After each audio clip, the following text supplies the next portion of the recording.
Hello there, and welcome once again to the High Performance Human Podcast. It's your man Andy here, and I am fanboying a little bit, if I'm being completely honest. Not often am I don't want to say starstruck because I don't want to give him too much of an ego, but I have got someone who is very much at the top of his game, and it's a game that I love to watch and participate in from occasion. But I am absolutely grateful that this guy has jumped on to the podcast with us. Thomas Paull is a professional MMA fighter, a kickboxer. He's been around the world and won titles in pretty much every country that his feet have landed on.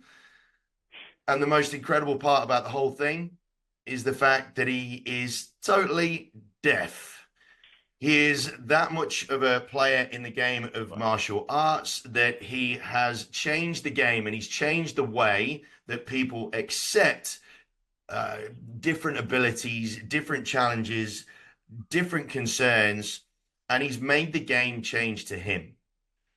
He's an absolute superstar, and he's very much someone that I am inspired by on a regular basis. Thomas Paull, welcome to the High Performance Human Podcast. How are you, sir? Hello. Hello. Yeah. Thank you for having me here, Andy. And I am pleased to be here. You know, obviously you're in Australia, bigger audience. Yeah, we'll reach more people. This is great. Now, gang, just so that you guys are aware, if you're not watching the YouTube show of this and you're actually just listening to the podcast, you heard there correctly. Thomas is deaf, and so you may be wondering how on earth we're doing this podcast in the first place. One of the great things that Thomas really is a champion of is he's breaking down barriers.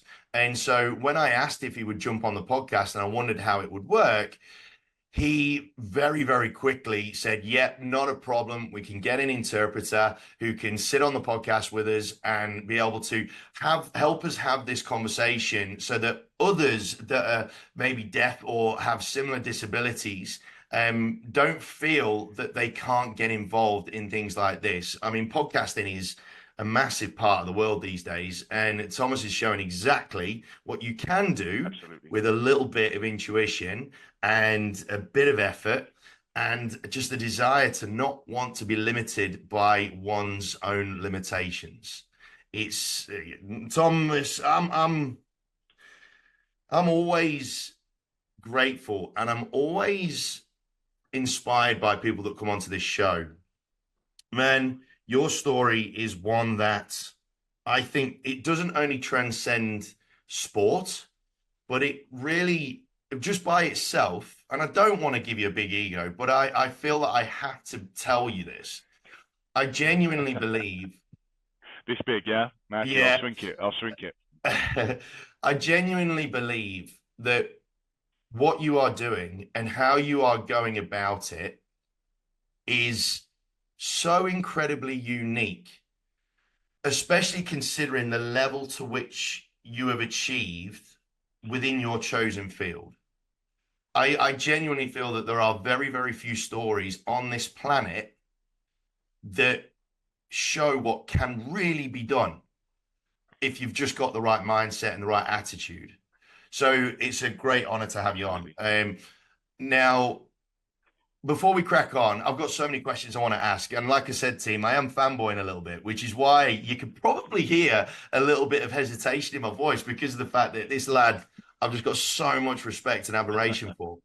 But before we crack on with the rest of the show, Thomas, I want to ask you, we ask everybody what their definition of a high performance human is. I have my own belief, which is that high performance consists of four key elements, being success, influence, connection, and happiness. And no one can exist without the other in a little ecosystem that we call high performance.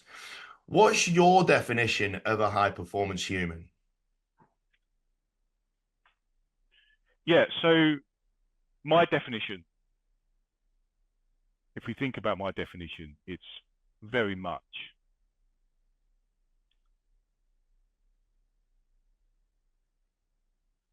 I really do believe that it's cooperation, cooperation,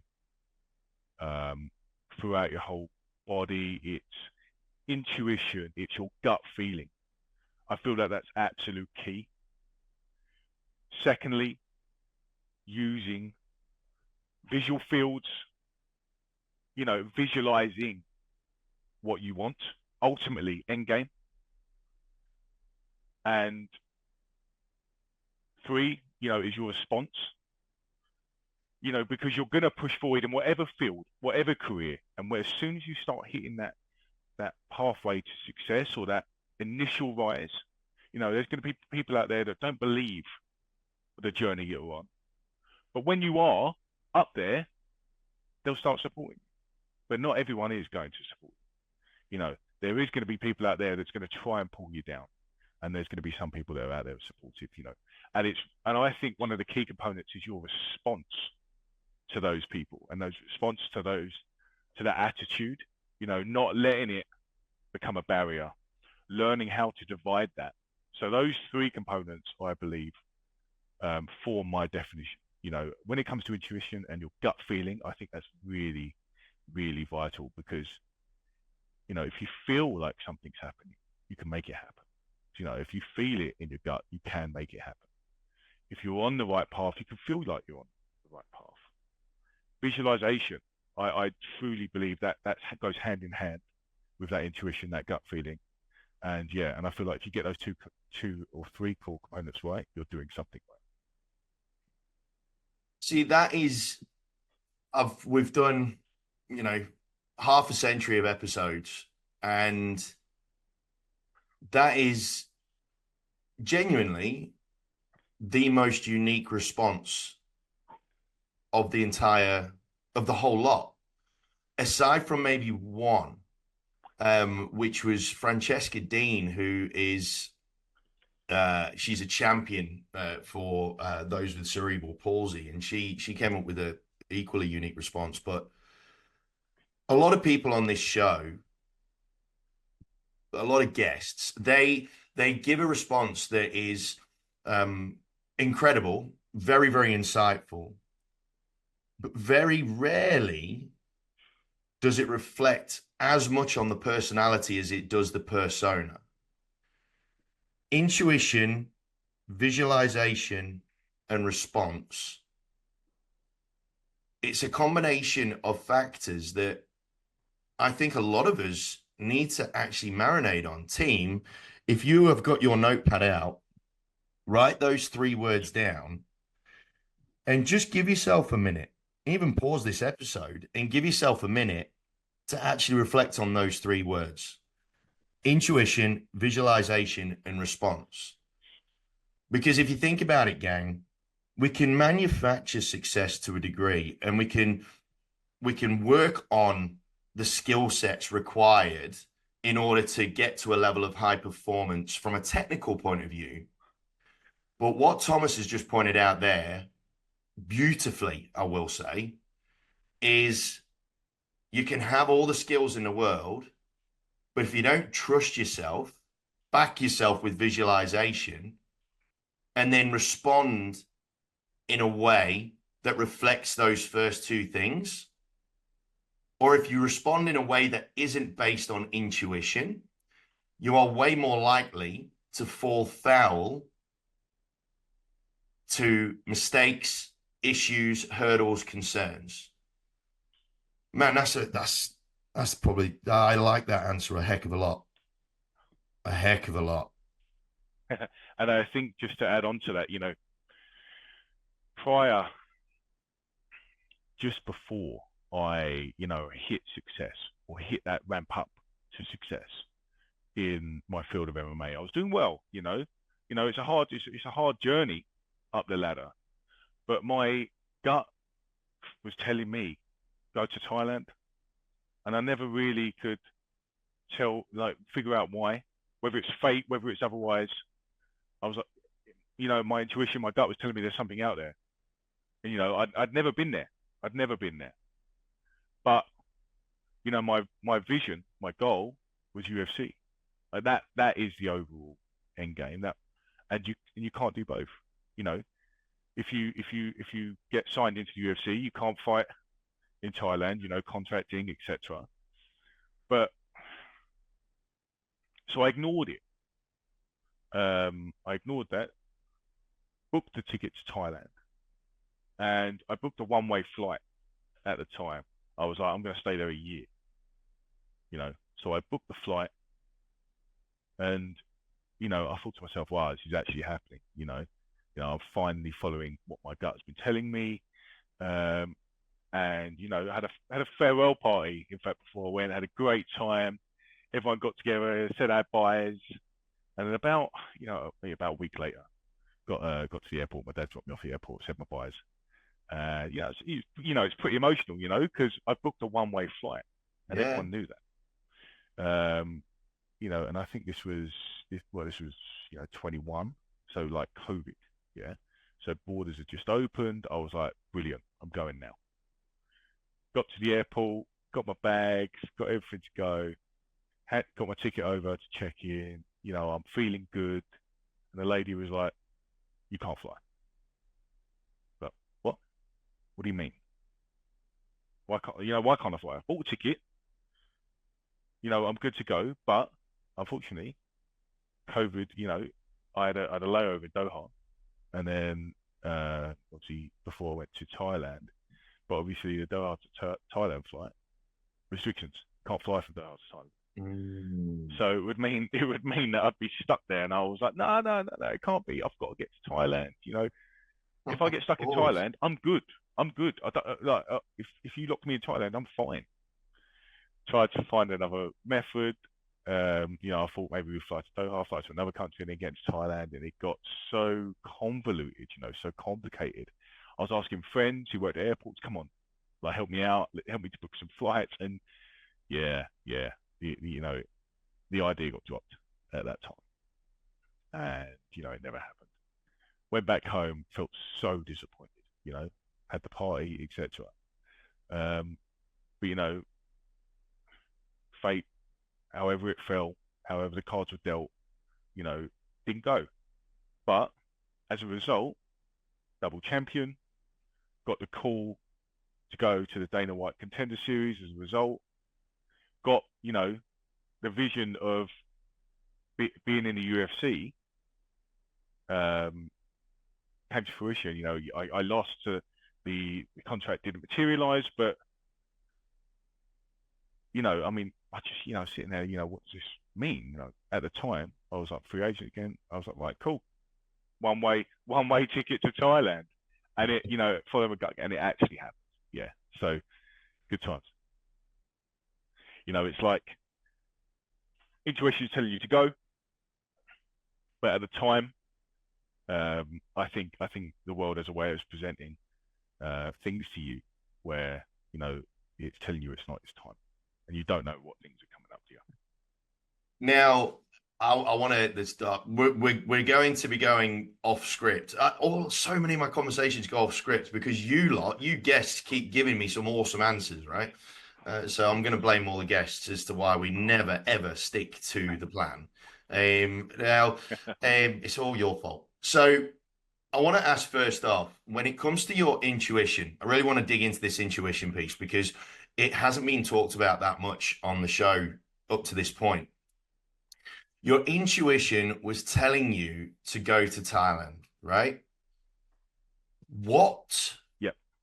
challenges or what concerns were there around you or inside your head that were really testing that intuition? Because a lot of the time people have these intuitive thoughts about doing this or investing in that or whatever, and then reason, their head kicks into gear, their natural defense mechanism kicks into gear, and a lot of doubt creeps in, right? And for the majority of people that are really trying to make success happen for themselves, that level of reason and doubt ends up burying the intuition piece.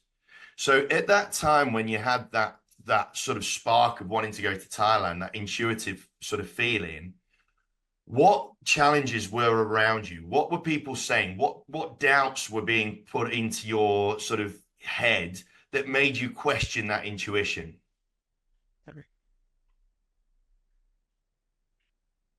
Okay, yeah, I think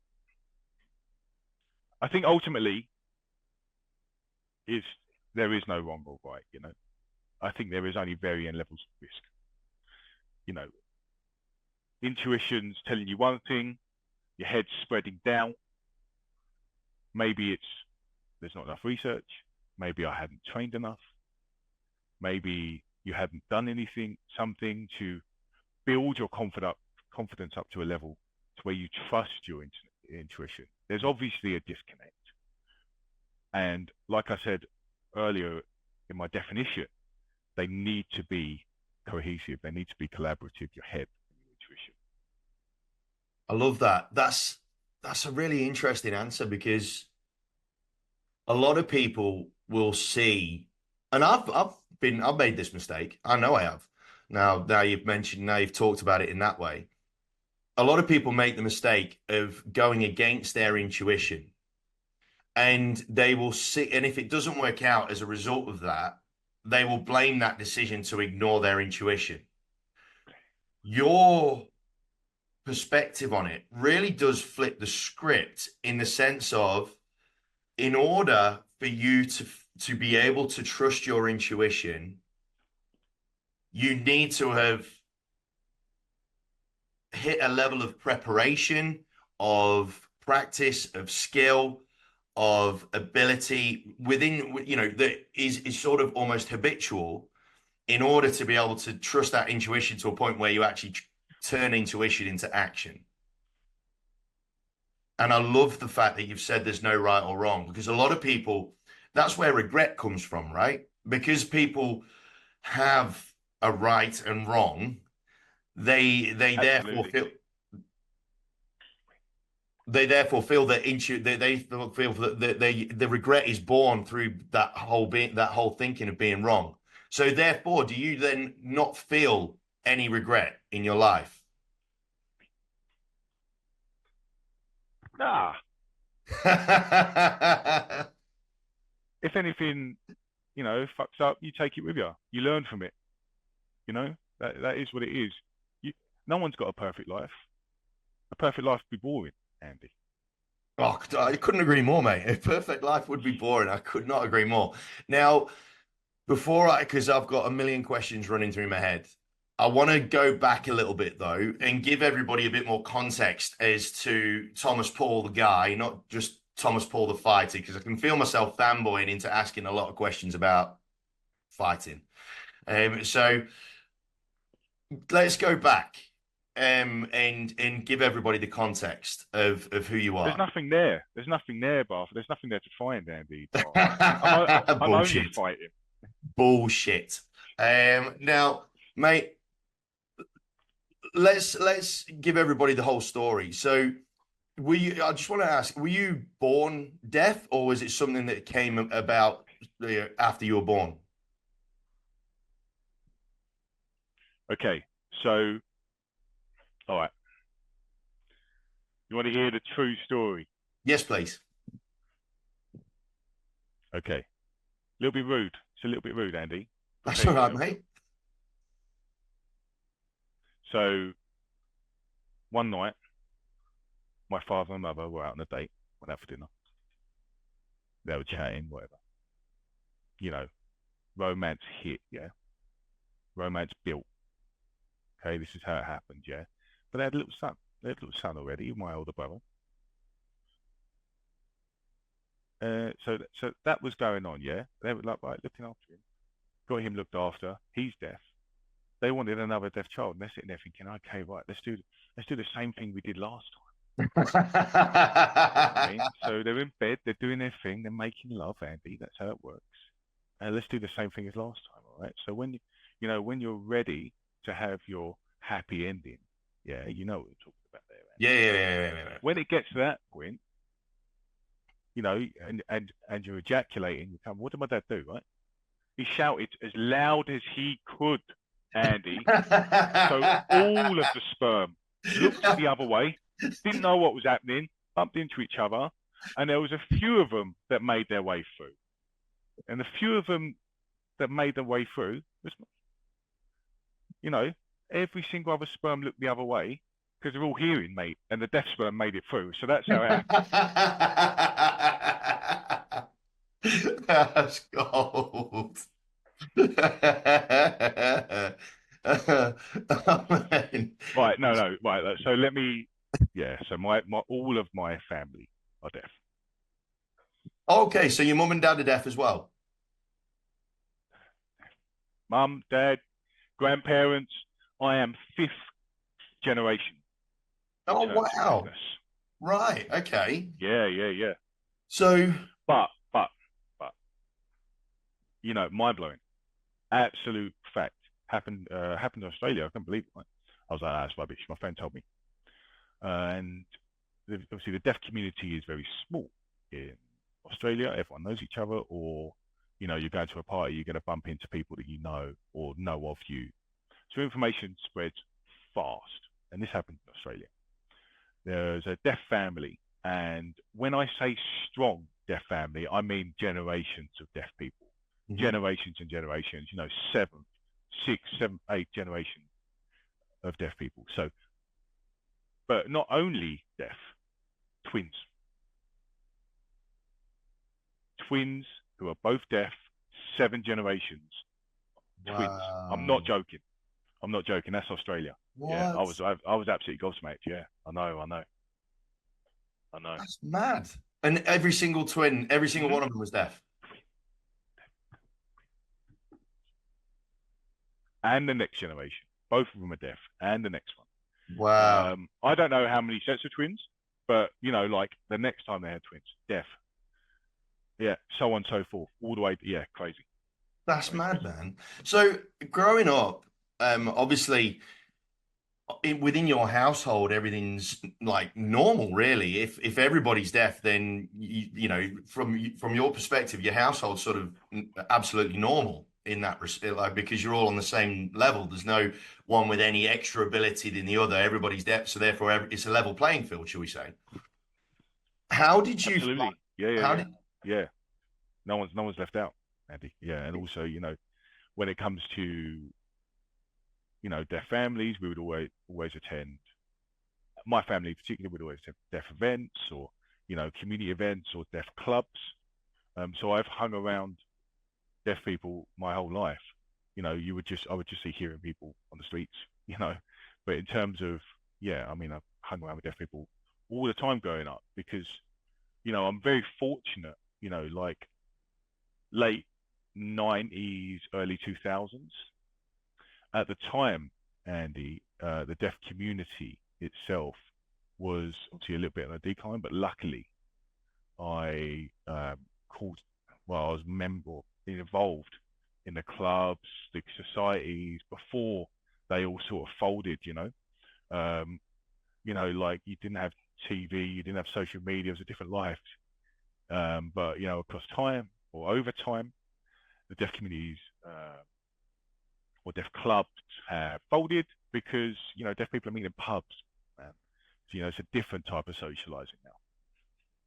But yeah, I mean, grew up deaf my whole life with deaf people. Yeah, Did you find as that? well. I went to a deaf school as well.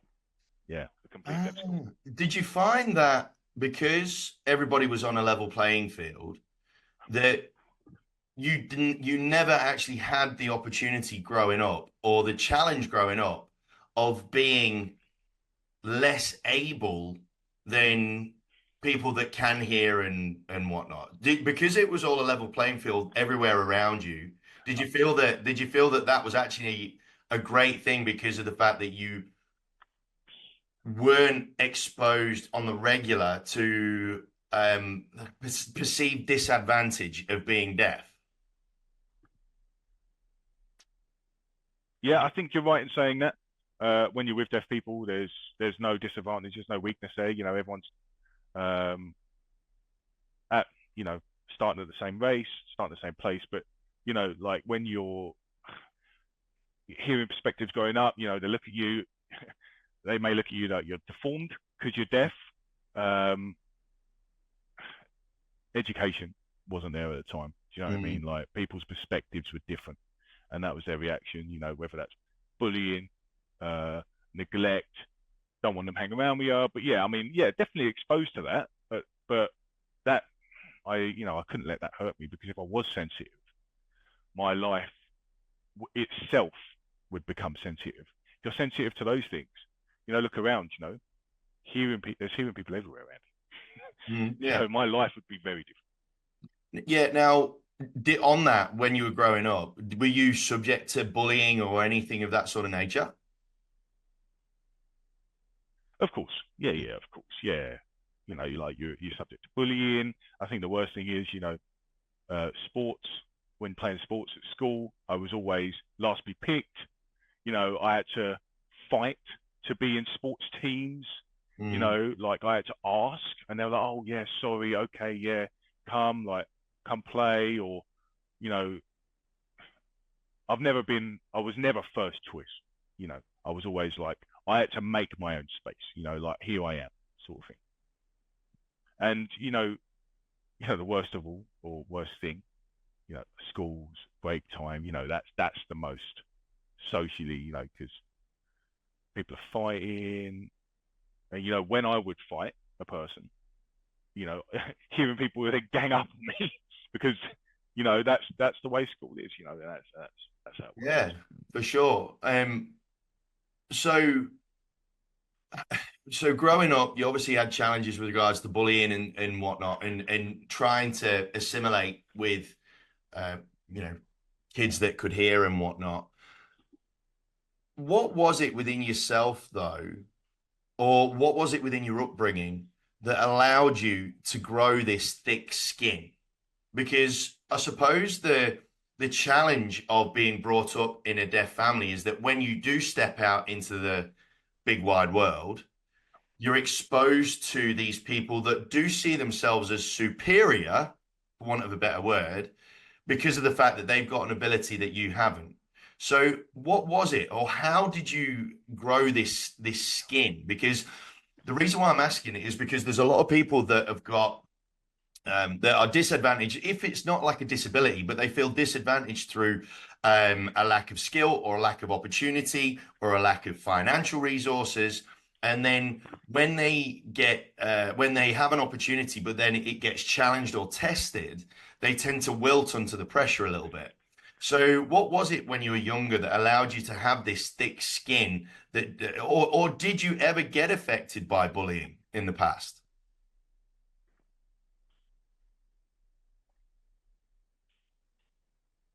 Okay, yeah, it's a good question. It's an interesting question. It's not one that I've spent so much time considering. I think, in my youth growing up, with what I've been through, I've always challenged myself growing up, and I think that's core. You know, you, the barriers that you'd face, the things that would occur, things that would go wrong, people being angry with me for doing something wrong, they're all learning experiences. You learn from them. You learn if someone blames you, you learn from this. If someone blames you on this, someone has to go at you about this, you learn from it. And I think over time, you need to learn to let that not affect you at your core, and you have to move on from these things. Because if you get hung up on them, if you get blamed, if you get neglected, you need to build the resilience that it doesn't affect you. You don't need to worry about it. Have you got an occasion where you have let it affect you in the past? And how did you react to that? How did you manage to get yourself back to the strong position that you're in?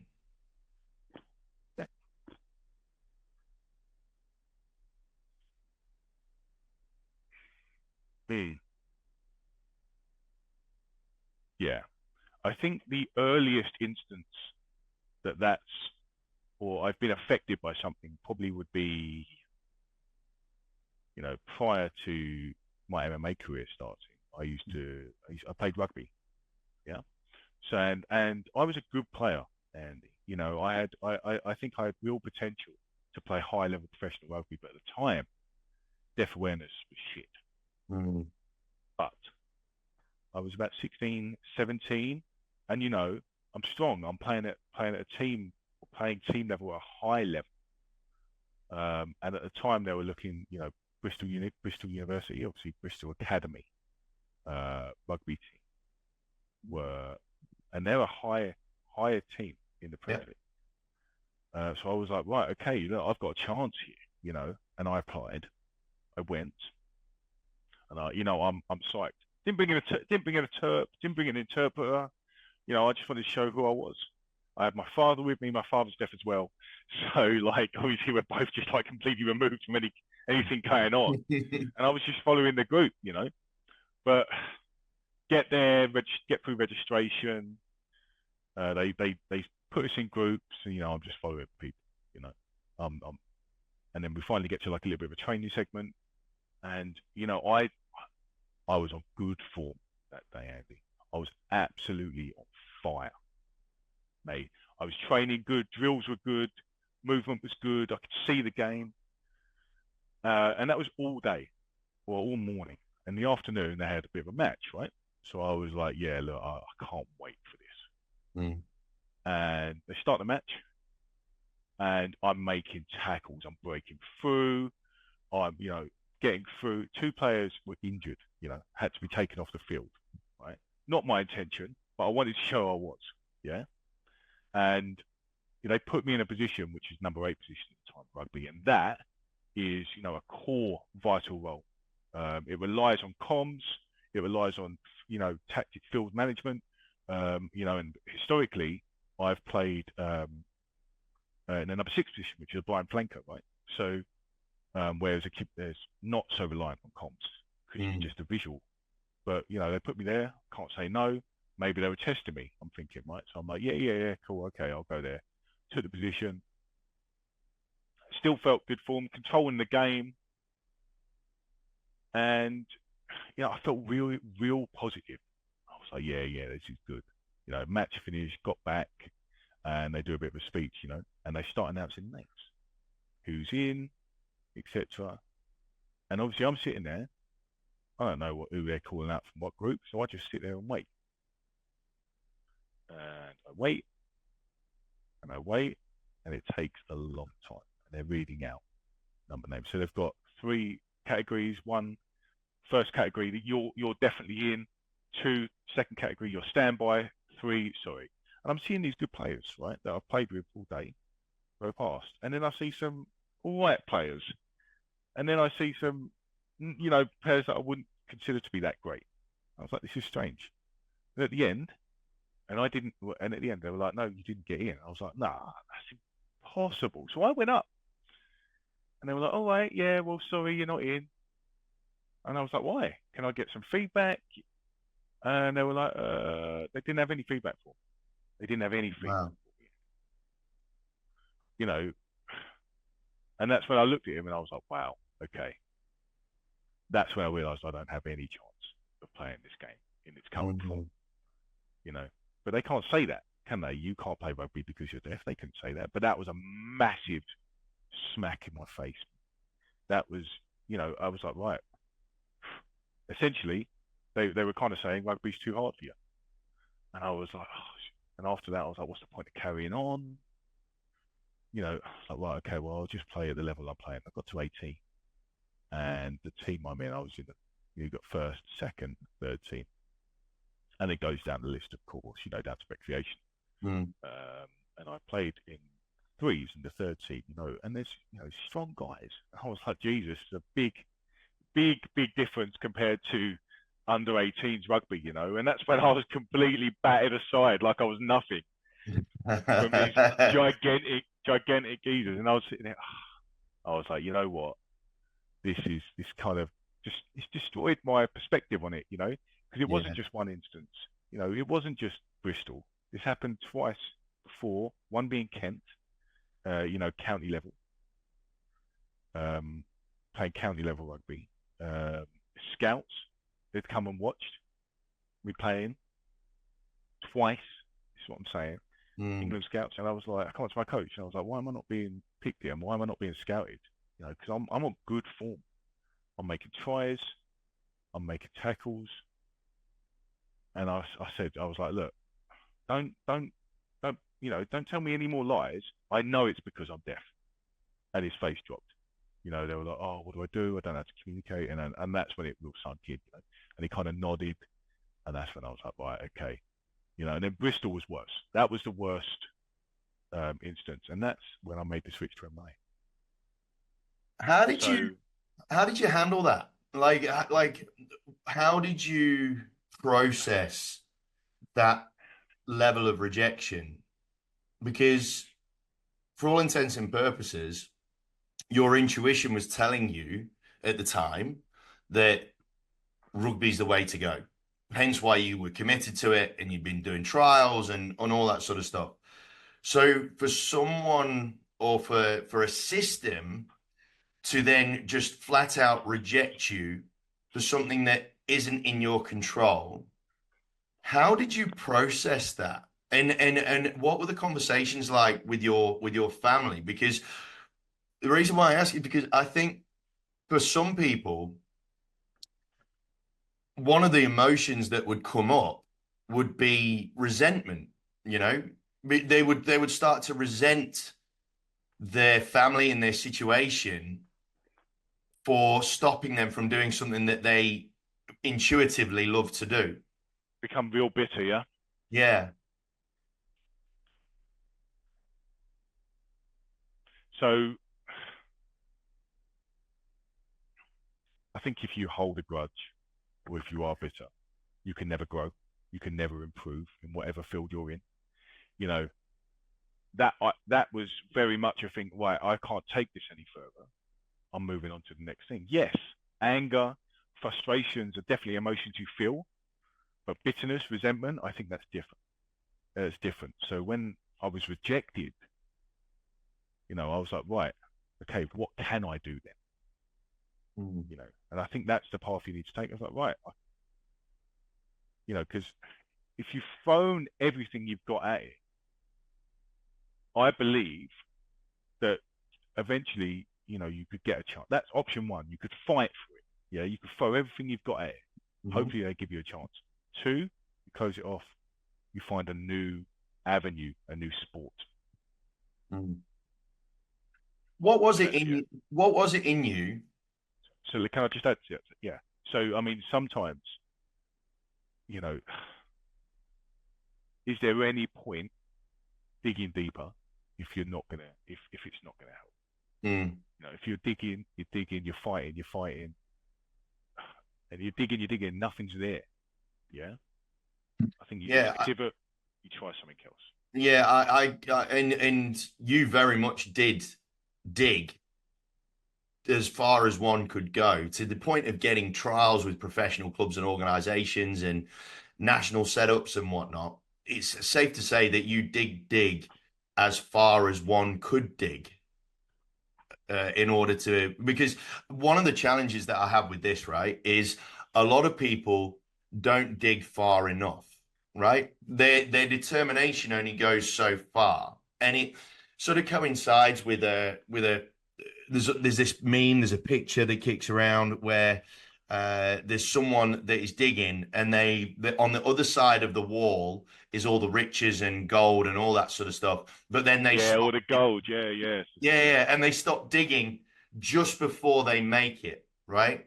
So the question I guess I want to ask is because you got to as close as you could get to the goal, to the promised land of professional rugby, which is what I guess you were dreaming about doing. Um, was there a sense actually, when the dust settled, was there actually a sense where you felt content, the fact that you had genuinely gotten to the gate of professional rugby, and as a result of the fact that you managed to make it to the very limit of the journey, yeah, yeah, yeah. you could walk away feeling a little bit more content that you can genuinely say that you gave it everything you got. I tried. I tried. Yeah, yeah. Amazing. I love that. I really, really love that. I really love that. Now let's switch to the MMA then. So, because I'm guessing because MMA is or mixed martial arts for those that don't know what we're talking about with MMA, because that is obviously an individual sport, there's obviously a greater degree of control, right? Because you don't need to communicate with anyone because you're just fighting yourself against another human being. What were the early Absolutely. challenges getting into MMA? Because as I mentioned at the top of the show, the sport has had to change to accommodate you because of how good you are. So what were the early challenges with that?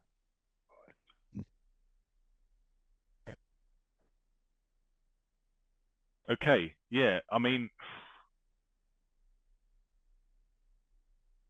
I think I think you're highlighting one of the reasons I like MMA. It's a real standout in comparison to all the team sports out there. Doesn't matter how good you are. In team sports, you're contributing to a team effort. Yeah. Doesn't matter how good you are individually. Fighting, you don't do anything else. Yeah. Granted, you help each other in training. It's a team sport when you're in a team and you're training in camp. But that's why I love fighting. It's purely individual. Um, if things get too difficult or you've got an overwhelming opponent, it's my dad. It's my dad here. Sorry. You want to say hello, dear? Come say to this guy come say hello to this guy from Australia. Come on. Anyway. Yeah, it's my father. He's funny. He's coming now. Look. Yeah, look. Here he is. Come down a bit. Come down a Got to bit. come down for the camera. Hello. Hello. Hello. What's the problem, did you say? And is there any problems? Is there any problems, Sam? You got any problems? No, he's not deaf. He's hearing. He's hearing. He's an interpreter. Oh, he's an interpreter. Okay. Yeah. So Andy is from Australia. I'm currently on a podcast with Andy. Whereabouts do you live? Melbourne. I'm based in Melbourne, sir. Ah, Melbourne. Melbourne. I've been to Australia. I've been to Australia. I think it was about 40 years ago. Oh, right. Oh, Not, not the same. it was a lot less politically correct back then. Oh, I'm very aware. Yep. The same as here, though. The same as here, Andy. True, true. Everything was so small at that time. Everything felt so small, and now it's so big. Absolutely, absolutely. And this is where part of the beauty of having conversations with people like your son, with people like your boy, is the fact that you can argue that because everything's gotten so big, it makes for less space for people to do well sometimes. But the beautiful thing about the world being so big as it is now, and us being able to have these connections and whatnot, is the fact that by being so big, it can actually help people to feel closer to people that they relate to, right? And actually feel like they're not completely alone. Because one of the reasons why I really wanted Thomas to come onto my podcast is because of the fact that there's so many people, whether it is the fact that they're deaf, whether they're blind. What's a podcast? This is a podcast. The beautiful. That's all good. The beautiful thing is people that have got similar challenges or disadvantage or perceived disadvantages, they get an opportunity to see someone like your son and go, well, fuck it. It can be done. I can do something, right? That's the beautiful thing about these conversations from around the world. We can help people to feel like they're not the only ones, or that they can achieve something greater for themselves, irrespective of what issues or challenges they've got. Yeah, great. Yeah, you're right, Thomas saying.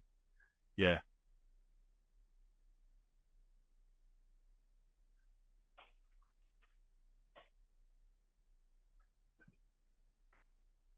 Yeah. I mean, why don't you invite me to come over to Melbourne My dad should have said. Well, yeah, screw Thomas. Screw Thomas. I'll just invite you, mate. Me and you can go and have a me and you can go and have a drink somewhere. Thomas can stay in the UK, and me and you will have a yarn. Oh no. Oh, actually, Dad. Yeah. I wish he's saying. Yeah, I think maybe I shouldn't invite you to join this podcast actually, or maybe I shouldn't have done that, Dad. Yeah, I was in Australia for 5 months 40 years ago. Yeah, well, Stayed up Sydney. Thomas is busy getting beaten up by people in Thailand, right? So you come down to Melbourne. Thomas can go get the shit kicked out of him in Thailand, and me and you can have a chat. Good stuff. Yeah, sounds great. No problem. No problem. Or I'll come join you in Australia because Thailand's not too far. Yeah. Exactly. What is it you do? What is it you do? What is it you, Dad? Oh, I do training and coaching. I've actually got a book that's coming out that's going to help people to help normal people do awesome things. And my profession is auctioneering, so I do real estate auctioneering. So basically I shout at people until they give me money. Like that's literally my job. I just shout at people all day long. So after this, I've got I think I've got 4 auctions in front of properties because real estate works slightly differently over here. So I've got to go and call auctions in front of 4 different properties. I think the cheapest one is about 800,000. I think the most expensive one's about 3.4 million. And yeah, and I've got to hopefully try and Wow. control the flow of everything to hopefully make the most amount of money for people. That's what I do. Oh, that's cool. That's cool. So like more in line with how Americans do their real estate. To a degree, except Australia and Melbourne in particular, we do more real estate transactions via auction than anywhere in the world. It's a very standard practice over here. So it's not just for mortgagee sales or estates, so deceased estate sales. It's not just for that. Auction is the preferred method of choice for a hell of a lot more properties. A lot of properties that are just standard sales will go via auction. So yeah, so Melbourne is in terms of volume, Melbourne is pretty much it's one of the capitals of the world when it comes to real estate auctioneering. Yeah, Wow. it's a different world over here in that respect. Oh, that's great. Right. Very interesting. Very interesting. Well, it's lovely to meet you. Lovely to meet you, sir. Thank you so much for saying hello. Take care. God Very bless. much. All right, Dad. All right, Dad. There you are. Their families, Andy. Their Mate, families. I honestly, you know what? I was thinking as we were having a bit of a chat there, I was thinking, right, do I keep this in the podcast or do I edit it out? You know what I'm gonna do? I reckon we keep this in, gang, because one of the beautiful things that we've just I experienced, right?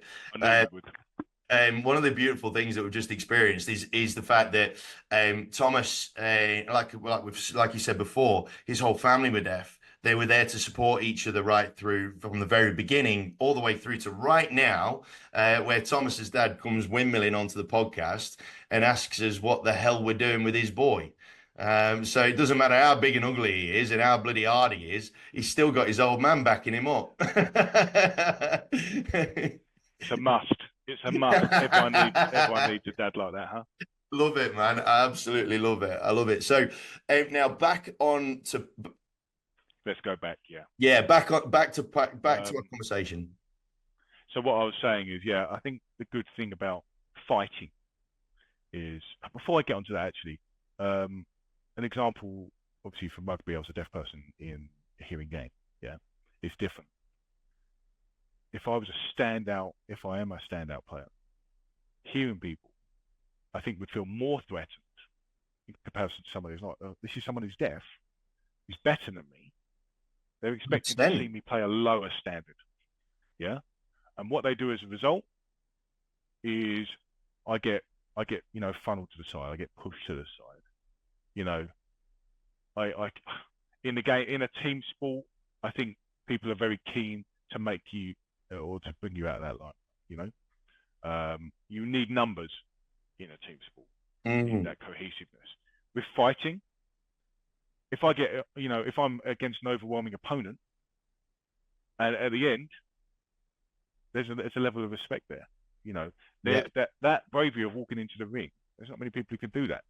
You know, or maybe you've overwhelmed an opponent and you've shown someone, and they've gone, Jesus, like you can actually land a combo. You're like, wow, why don't you come and train with me?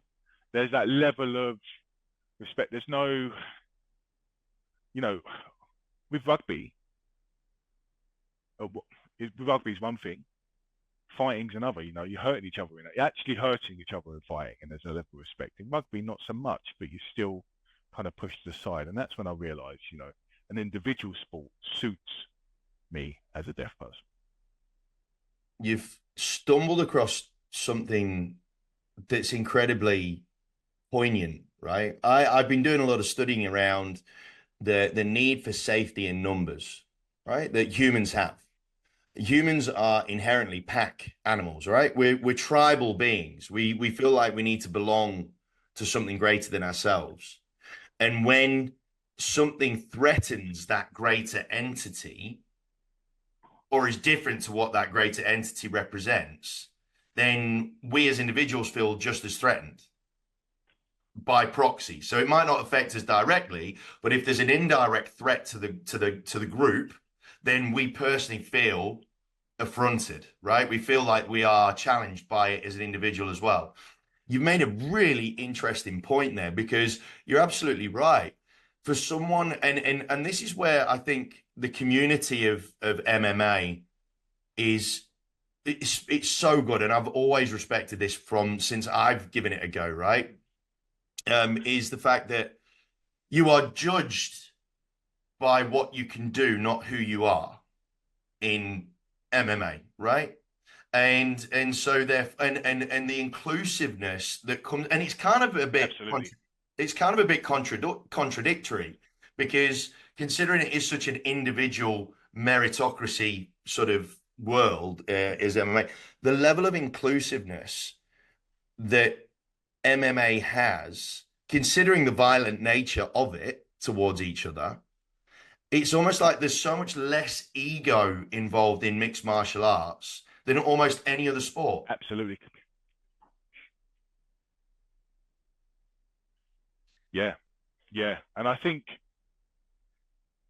when you're considered, well, a lot of people are quite, will take the stance that, pain is something to be avoided. That's, you don't want to be friends with pain. And with MMA, you're fighting people. You're looking for fights. Mm. You know, I stand there and I go, look, this sport of MMA will help you. Your self-confidence, your resilience. It has a number of different benefits, positives, but everyone's looking at that one pain factor. Mm.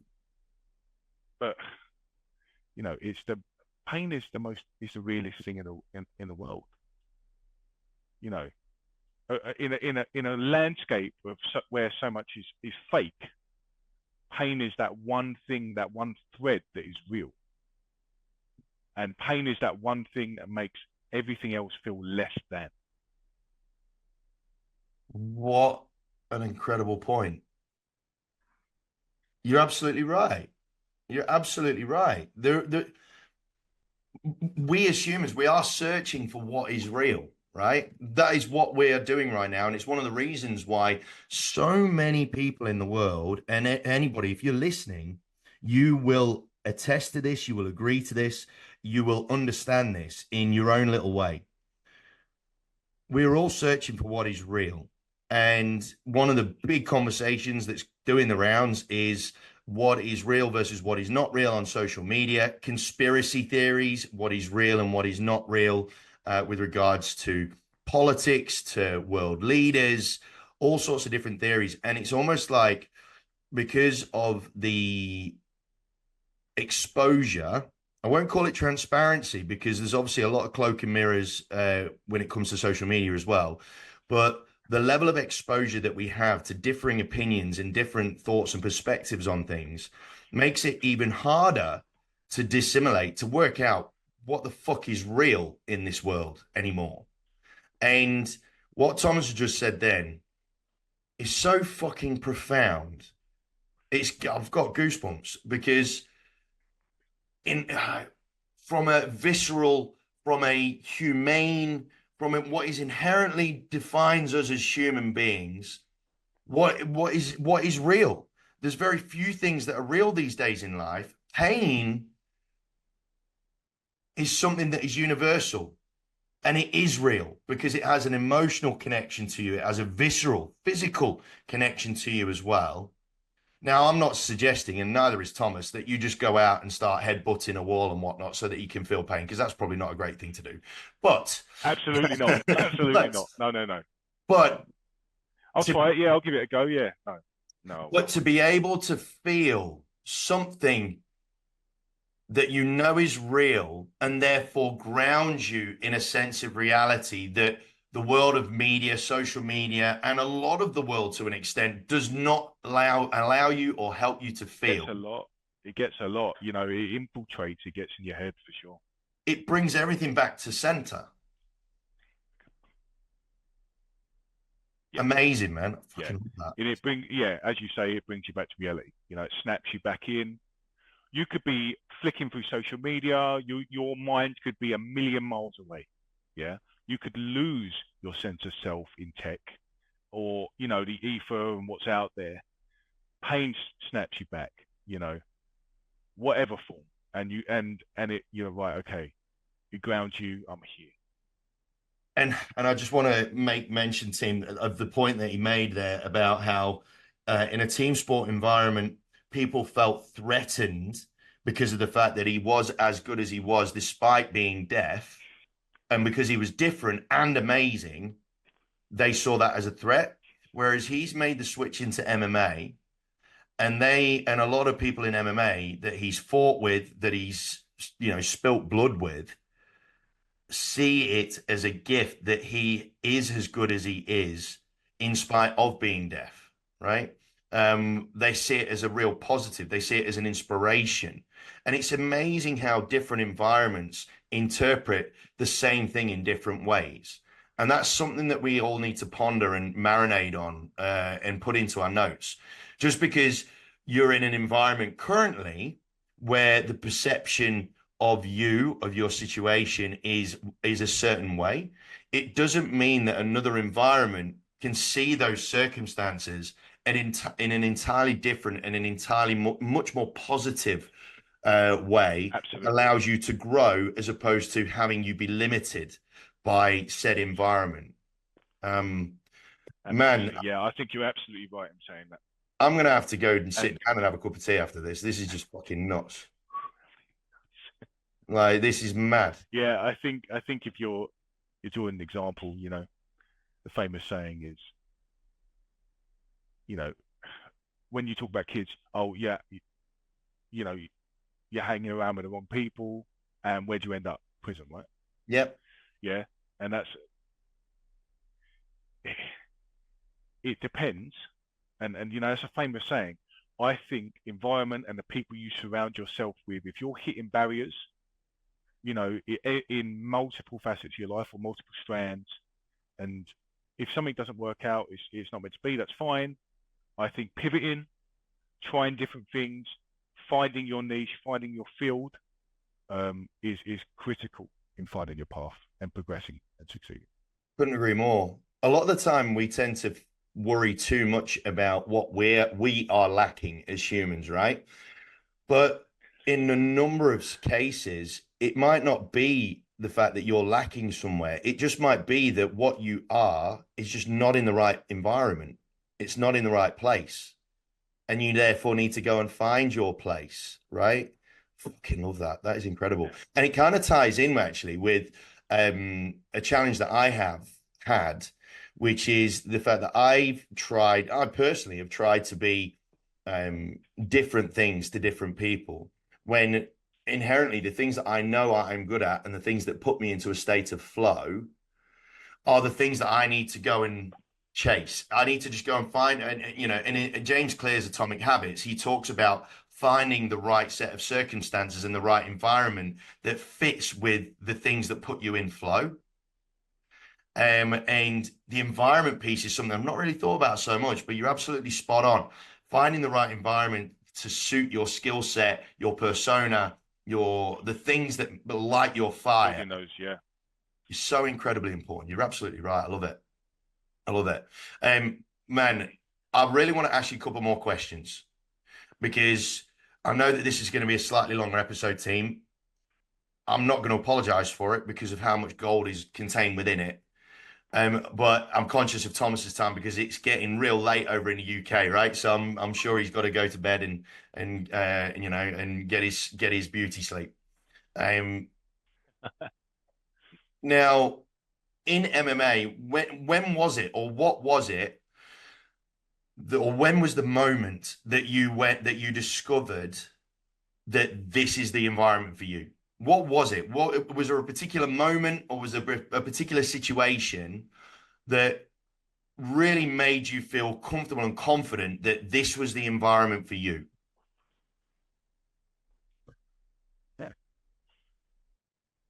Yeah. Yeah. I mean, I feel like when you feel like you're in a supportive environment and the people around you can see your goal, share it, encourage you, and I think that made me feel like I was in the right place. There was no one telling me no. There was no one telling you you can't. It was very much if you're supportive and you're getting real feedback, you know, on areas that you may need improvement in, instead of just a double thumbs up, yeah, you're Mm. good. You know, you don't need that's no good for you. I feel like realistic feedback, supportive feedback, it makes an environment whole. And you know, if someone's coming to the gym to get fit or learn elements of self-defense, maybe that doesn't matter so much because you're there for your own personal improvement.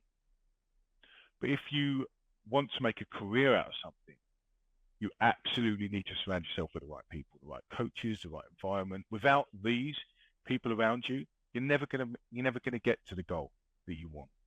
There's no one in life, in any discipline, sport, career, anything, ever got there by themselves, by the actions of one person. I genuinely believe that's impossible. You draw on other people. Yeah, I couldn't agree more. How did your coaches when your coaches obviously first saw that shit, this kid's got talent, right? This kid's obviously got something because that's what a coach does. Part of what a coach does is see the talent, is see the ability, right? Or see the ingredients of someone that can do something really special, right?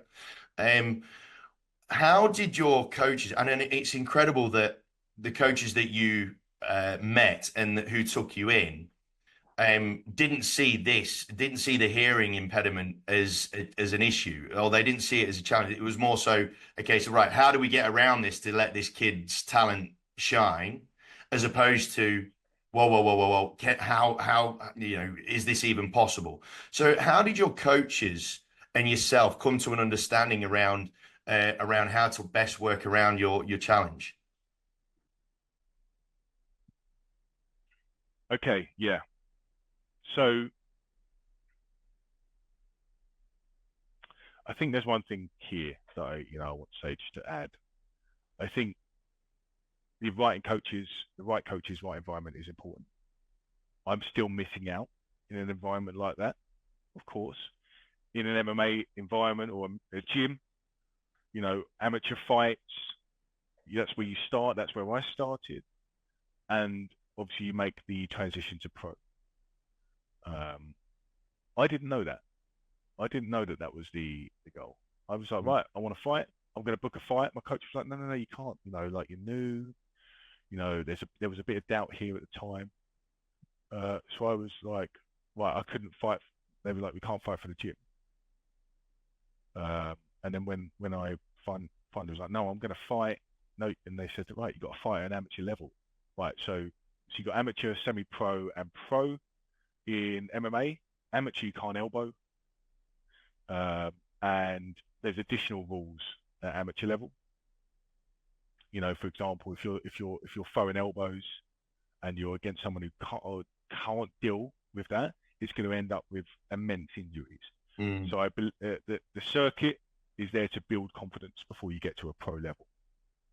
But that was never explained to me. They never said to me, "Oh, you need to fight at an amateur level," and they were like, "No, you just can't elbow." And I was like, "No, I'm not fighting where you can't elbow because that's my strength. That's what I like doing." So that was my perspective on it. And they were like, "No, you can't. It's your first fight. You can't fight at another level of amateur." I was like, "Right. So what's the semi-pro? What is that?" And they were like, "Right, you can elbow. Yes, you can elbow. You can elbow when you're on the ground, right? And there's a few other aspects that you can't do." I was like, "Yeah, that's no problem. I'll fight there. Yeah, no problem. Sign me up." First fight, I won. Second fight, won at the semi-pro level.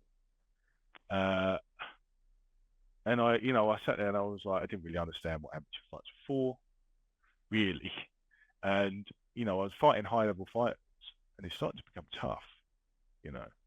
And I kind of sat there and I was like, I haven't got enough fights under my belt here to build that, to shake that ring rust, to build those tactics, to really take those learning moments from that lower level of fighting. So yeah, I mean, you know, whether you're making mistakes at amateur level, it doesn't matter.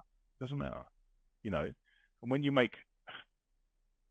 because when you turn pro, your record goes to zero again. Mm. It goes 0-0, right? So then you've got no worries of what you did at amateurs. But I went straight to the pro level, so I couldn't lose. So every fight is important to my record, Mm. because it's now permanent. So I wish that I took up at that amateur level. I missed a lot there on the basis of communication. But yeah, that was what I did. Yeah, so that's one disappointing area.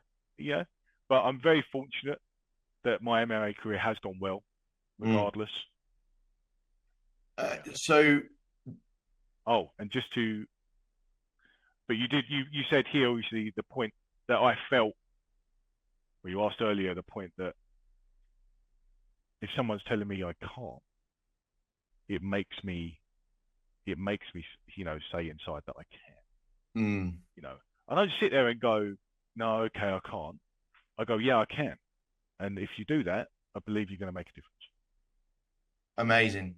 I love it. Now, moving forward, so we just had a bit of a chat before we hit record, and you mentioned that you're heading back off to Thailand. So, moving forward, Mm. what is it? What are your goals moving forward? Are there any sort of hurdles that you are looking at and going, right, that's what I want next? What is the future looking like for Thomas Paull, the fighter?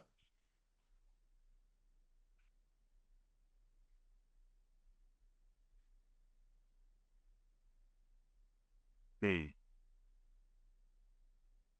Like you said, yep, my next thing, the next venture for me is Thailand. I'm training. I'm going to be fighting again in November. So my primary focus is this right now. If we're talking long game,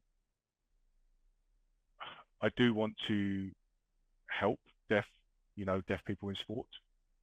I think we're seeing less of that. There's not enough support out there. I feel like people are still sidelined, and I want to spotlight that. I want to spotlight deaf people in sport. So that continues because deaf people have relied on sport for such a long time, Andy. Deaf clubs have declined, as I said to you before. Socializing inside the deaf community has declined, so therefore deaf sports has declined. And I was like, right, okay, this is something that I want to promote, bring back. And also I'm trying to encourage deaf people to get involved in any combat sports. I feel like there is a general level of fear maybe, or I've tried to look into it. I've tried to do my own thinking on this. I've tried to really work out what it is. Um, I don't care if a deaf person attends MMA or karate or whatever it is, but combat sports are so good for you. This is what I'm saying. And I'm like, look, it builds you, as I said earlier, builds your confidence. You can defend yourself physically. I feel like the at least try it. If you don't like it, once you've tried, that's fine. At least you've tried, which brings me back to my previous Why do you think it is that deaf communities and deaf groups, why do you think, because you mentioned earlier and you sort of said it in passing that they're starting to fold or they're folding, and I sort of registered it, but now you've made a greater point of it. Why do you think that is, that deaf groups and teams and whatnot, why are they folding?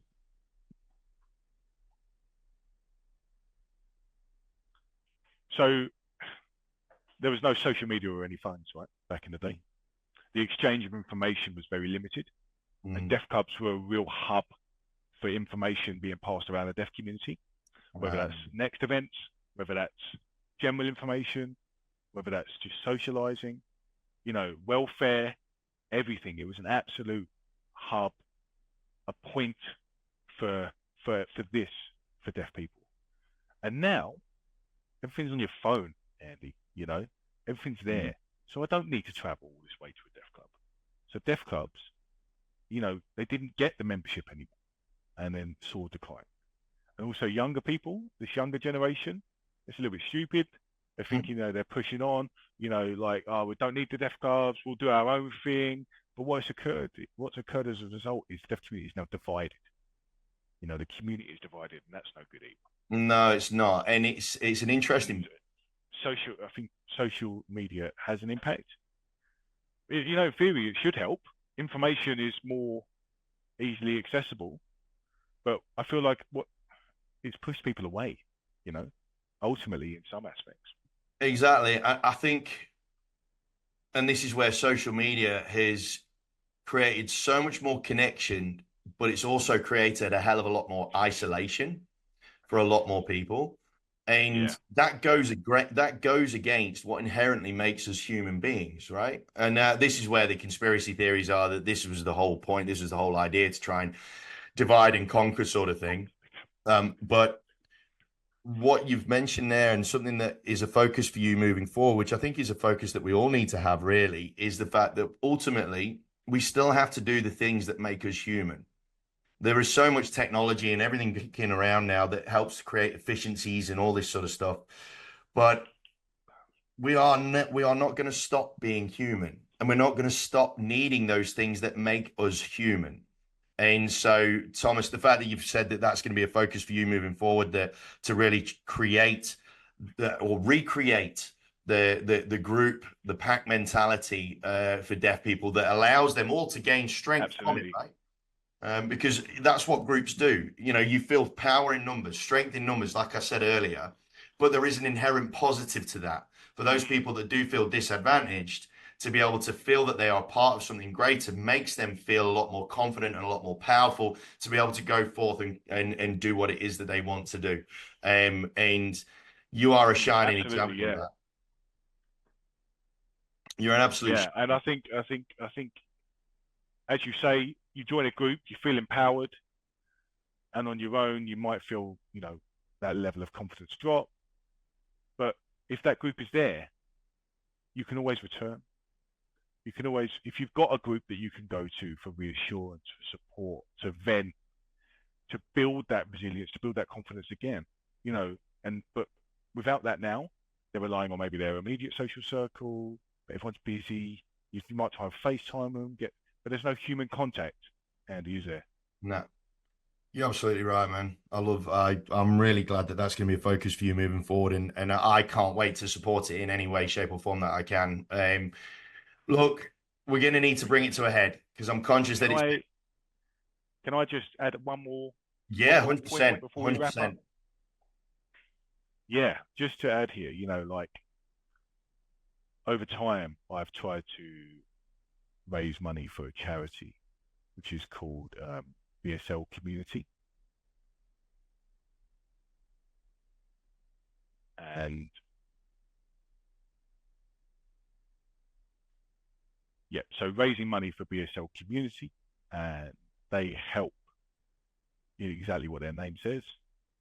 Whether that's elderly people who are isolated, they set up groups, they set up events for them. They might book a hall, get a number of elderly deaf people together, get them there. Whoever feel, whether they're local or far, these events are there to really make them feel included and not isolated. And also events, for the wider deaf community. So recently, there was a talk about mental health, and some people were like really sharing their stories, and it was quite.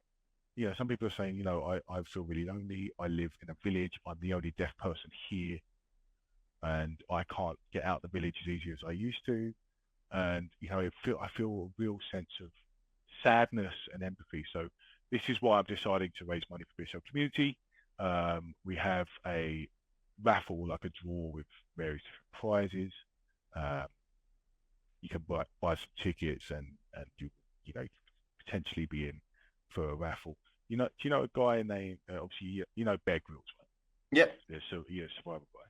Yep. So Bear Grylls obviously has opened some an outdoor obstacle arena, essentially, high ropes, etc. And the other thing is swimming with sharks. Mm-hmm. The other raffle prize that's on there. And I'd value anyone's support, even if they could buy one ticket. It's a $5 a ticket. All the money raised is for BSL community. So I just wanted to add that, and I hope everyone will be able to support me and the charity. Well, look, gang, we're going to put the links to the charities and whatnot in the show notes, and please, please, please go and have a look. Thank you. Please go and have a look and donate what you can, because Thomas is based in the UK, but there will be similar issues facing the deaf community here in Australia, in America, in Canada, wherever you're listening to the podcast. You are going to have similar communities with similar challenges. And so please, if you know anyone that's in the deaf community that would value from listening to this podcast, and also having a look at those charities and seeing if there's anything that they can do within their community as well off the back of that, I would highly encourage that you please share this around. Now, Thomas, one last question that we always ask everybody before I let you go. Obviously, we're all looking to achieve our own next level of high performance. And in doing so, we always have to evolve and improve on things that we're not so good at ourselves. We all have those challenges. And so the one question that I like to end on is asking you, as you go forward, you've got your fight in November. As you move forward with your plans and your goals and things that you want to achieve, what do you think is the one thing missing from your own performance right now, whether it's fighting or just anything generally, that you feel that you need to work on to get to the next level of high performance for you?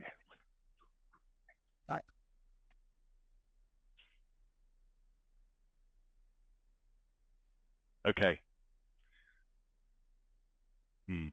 Yeah. So I think when we talk about missing, it's hard because if you know something's missing, you didn't work on it hard enough, and I feel like if you've identified a missing area, you should be working on it. Whether it's a weakness, you can reduce the risk factor that's associated with it. Yeah. So what have you identified with yourself right now that you are working on? What are you working on currently for yourself? Okay, yeah. With me. So historically, when we talk about fighting, I know I have my skill set here, but one thing I need to improve myself is controlling the fight itself as a whole. So that's what I'm working on, is controlling the fight and the pace. I don't want, the fight to run away from me and it to be an absolute train that I'm struggling, I'm not struggling, but I'm chasing to catch up. I'm the man, Andy. I'm the man. I need to control the fight, and that's how I need to approach it.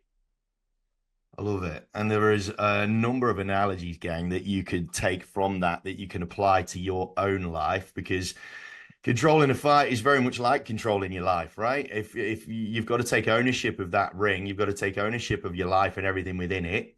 If you want to be the man or the woman of your own life and your own story and your own fight, as is the case with Thomas Paull. Now, Thomas, thank you so much for joining me on the High Performance Human podcast. I would Right. love nothing more than to have you back on at some stage in the future, maybe after your fight in November or maybe this early Yeah, next I'd love to be back. I'd love to be year. back for It would sure. be an absolute delight to have you Great on. conversation. Oh, it's been an incredible chat, and it's great to have met your old man. It's been an awesome episode, full of fun and surprises. And seriously, team, I'm sure there will be lots of notes that you'll want to take from this. I would highly encourage, though, as well, that you, if you are listening to it on the podcast, go and have a watch of it on YouTube as well, so that you can see the actual dynamic that we've got here. Because as I'm sure you can appreciate, and as I'm sure you will agree, it doesn't matter that Thomas is deaf, it's still an incredible No, conversation,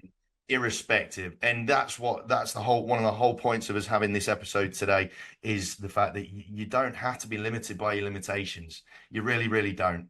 It's how you work around them that absolutely. counts. You find a way. Yeah, you find a way. And there's always a way. There's nothing that's going to absolutely block your path. Love it. Thomas, thank you so much for joining us. Sean, our interpreter, thank you so much to you, my man, for spending your time with us on a Friday night. Hopefully, I Thank you didn't. for having me, Andy. Yeah, so hopefully I didn't stop you from having too many beers. And team, thank you so much for joining us on the High Performance Human podcast. It's been an absolute pleasure to have you listen to this conversation, and it's been a privilege to be able to bring it to you. Until next time, though, gang, please stay safe, healthy, and happy. Look after yourselves and each other. Make damn sure that you follow this guy on social media. We'll put the links to all of his Instagram handles and social media handles in the show notes, as well as links to the charities that he's helping to raise funds for. And please share this with anybody, not just if they're in the deaf community, but anybody that's got any sort of challenge right now or a permanent disability of any sort of nature. If they are feeling down or they're feeling like they're struggling, this guy here is most certainly someone that is worth listening to. Until next time, gang, look after yourselves, and we'll speak to you again on the next episode.